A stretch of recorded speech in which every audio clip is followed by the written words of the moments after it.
এখন আমি সাঙ্গু নদীর কোল ঘেঁষে হাঁটতেছি।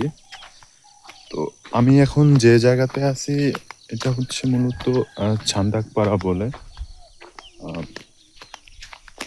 পার্বত্য জেলা বান্দরবান থেকে মোটামুটি ৭০-৬৫ 75 দূরে। প্রচুর সময় লাগে, মোটামুটি 4 থেকে 5 ঘন্টার মতো সময় লাগে। বেশ ভালো একটা জায়গা, একদম নিট অ্যান্ড ক্লিন। এক পাশ দিয়ে সাঙ্গু নদী বয়ে গেছে, আর ওই এখনো যদিও দেখা যাচ্ছে না, তবে দূরে ডিম পাহাড়টা দেখতে পাওয়া যায়। গতকালকে দেখেছিলাম, অনেক ক্লান্ত থাকার পরে যখন এই যে সাঙ্গু নদীতে এসে 2 ঘন্টা গোসল করেছিলাম, হ্যাঁ, এটা অন্যরকম এক প্রশান্তি ছিল। এখন ঘড়িতে 6টা 9 মতো বাজে। একদম ক্লিন, যদিও এদিকে আবহাওয়াটা এমনিতে অনেক ক্লিন। রাতের আকাশে বেশ স্বচ্ছ, ভালোই লাগে।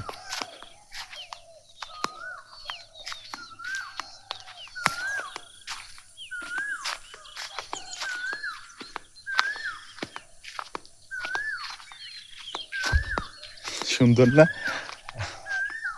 কোকিলের ডাকটা?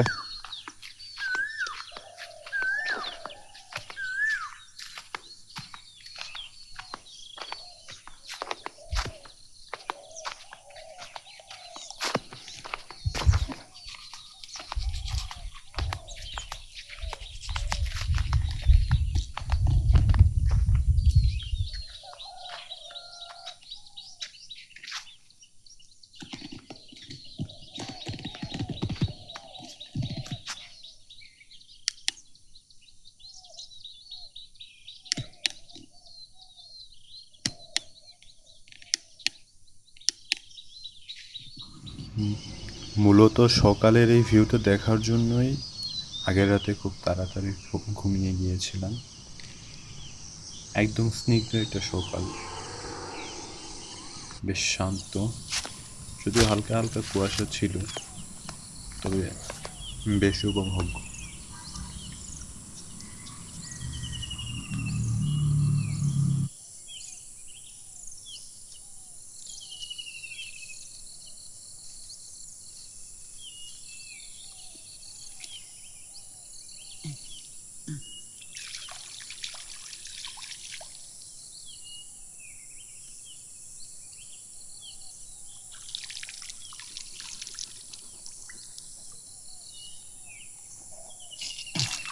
একদম ক্লিন ওয়াটার।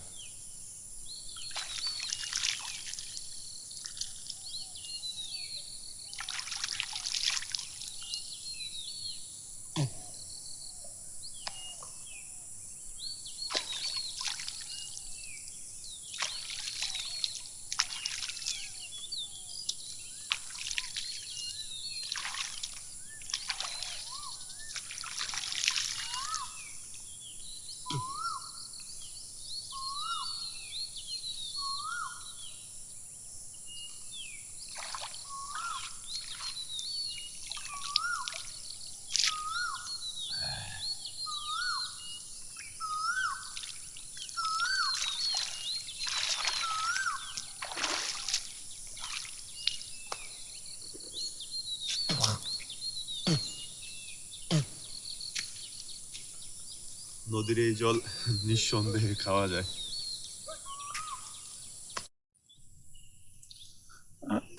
গতকালকে কি হয়েছে বলি। মোটামুটি 4-5 ঘন্টা বান্দরবান থেকে থানচিতে জার্নি করার পরে এই জায়গাটাতে বসেছিলাম 1-1.5 ঘন্টা। তারপরে সাঙ্গু নদীতে গোসল করার পরে কি যে প্রশান্তি লাগছিল, আসলে ভাষায় প্রকাশ করার মতো না। আজকে দেখি যাব সাংহাই উৎসব আছে জলকেলি, 2টার দিকে বের হবো, হয়তো 2টা-1টার দিকে।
আদিবাসী নারী ও পুরুষরা ঘন্টার পর ঘন্টা নদীর এই পথগুলো ধরে হাঁটতে পারে। মূলত এদের যাত্রা হচ্ছে থানচির দিকে। তো এই প্রতিদিন যাতায়াতের ফলে এদের পায়ের পেশি শক্তির আলাদা একটা গঠন হয়ে যায়, যেটা তাদের শারীরিক সুস্থতার জন্য অন্যতম একটা প্রধান কারণ আসলে। বেশ ভালো ব্যাপারটা।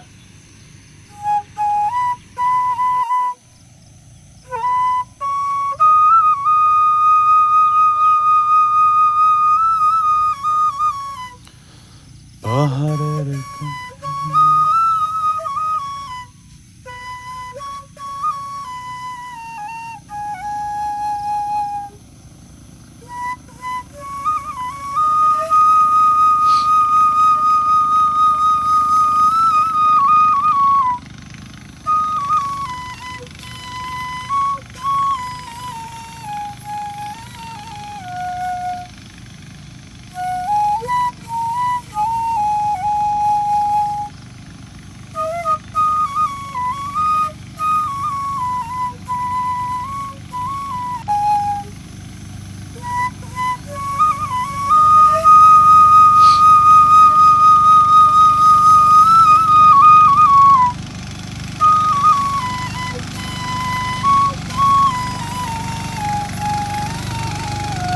আমার মনে হয় আমি ঘন্টার পর ঘন্টা সাঙ্গু নদীর এই ভিউটা দেখার জন্য নৌকায় বসে থাকতে পারবো। অসাধারণ একটা ভিউ নৌকাতে বসে। সুন্দর না চারপাশটা? গত 4-5টা বছর শুধুমাত্র এইরকম দুই একটা দিন কাটাবো বলে কত যে অপেক্ষা করেছি। মানে বান্দরবান আসার সুযোগ থাকা সত্ত্বেও আসিনি, কারণ আমি আসলে বরাবরই ওই সবাই যেইখানে যায়, সবাই যেভাবে এনজয় করে, তো ওইভাবে আসলে আমি এনজয় করতে চাই নাই। ট্যুরিস্টরা সাধারণত যে সমস্ত প্লেসে যায়, সেই সমস্ত প্লেসে তো যাই, গেলামই, যে সমস্ত প্লেসগুলোতে আসলে যেতে পারে না। যেমন আমি এখন হচ্ছে আমার এক ফ্রেন্ডের বাড়ি আসছি, মারমা বন্ধু। তো এই জায়গাগুলো তো না টুরিস্ট খুব একটা আসে না। তো ওরা হচ্ছে নিজেরা নিজেরা নিজেদের ভিতরে থাকতেই পছন্দ করে, না রেসপেক্ট ইট।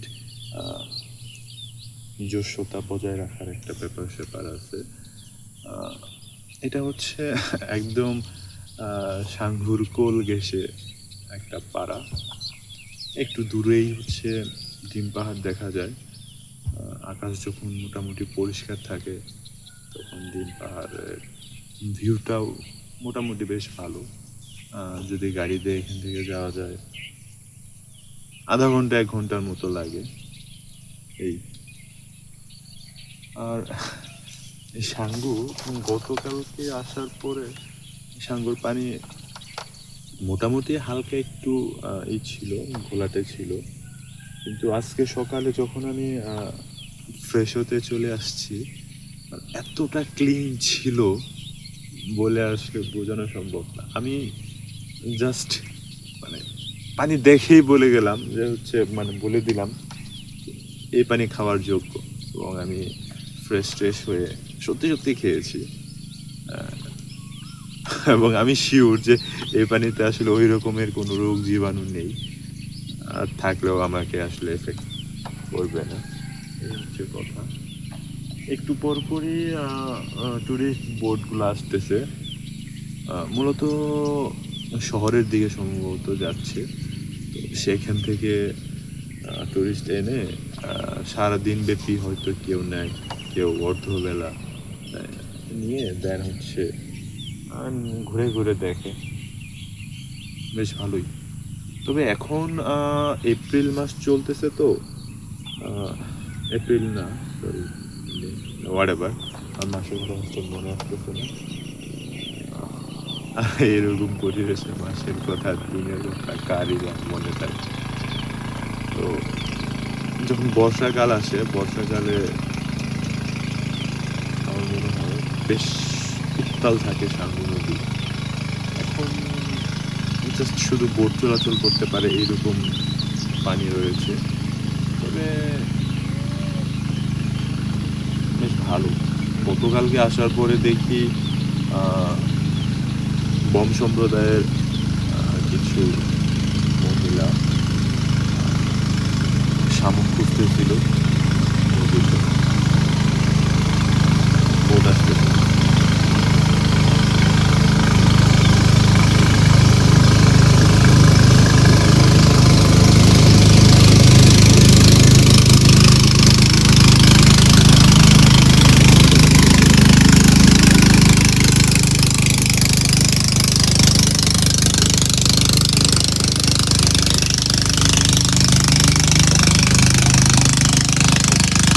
তো যেটা বলছিলাম, গতকালকে ওখানে আসার পরে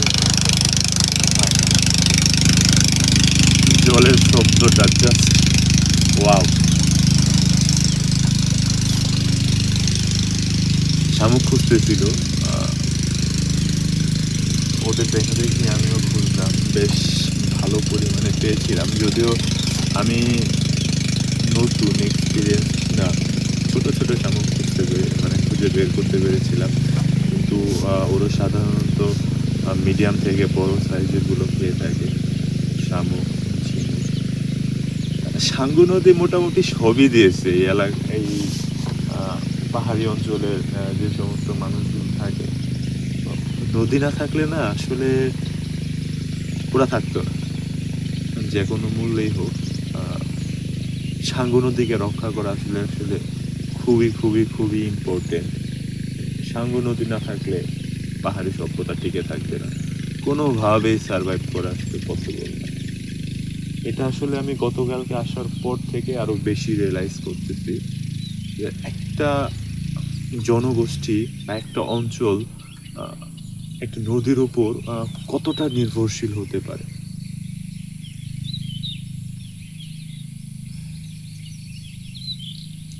বেশ প্রশান্তি কাজ করতেছে। আজকে মারমাদের সাংহাই উৎসব দেখতে যাওয়ার কথা আমাদের দুপুর দিকে। নর্মালি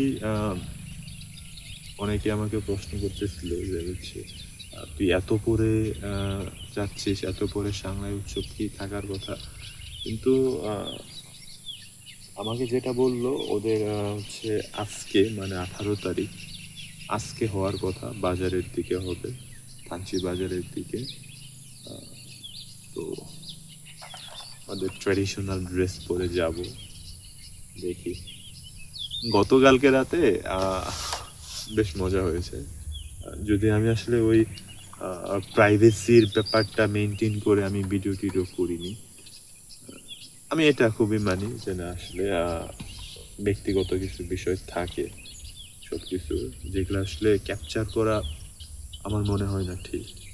তো আমরা মোটামুটি 10-12 জন একটা জায়গায় বসে সারা রাত গান গেয়েছি, বেশ ভালো।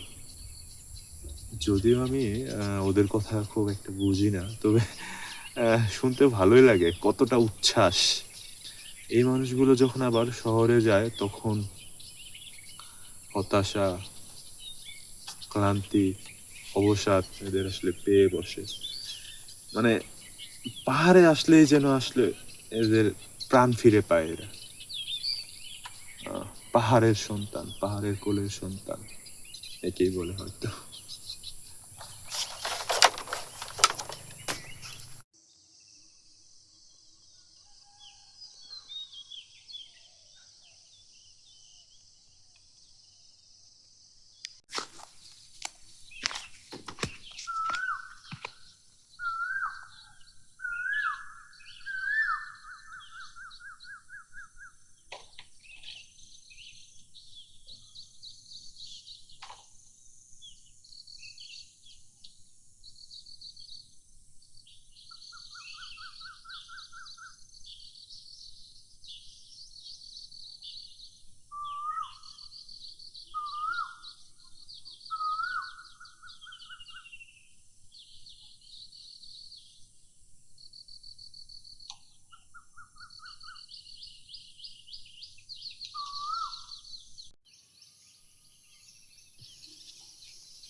খুশি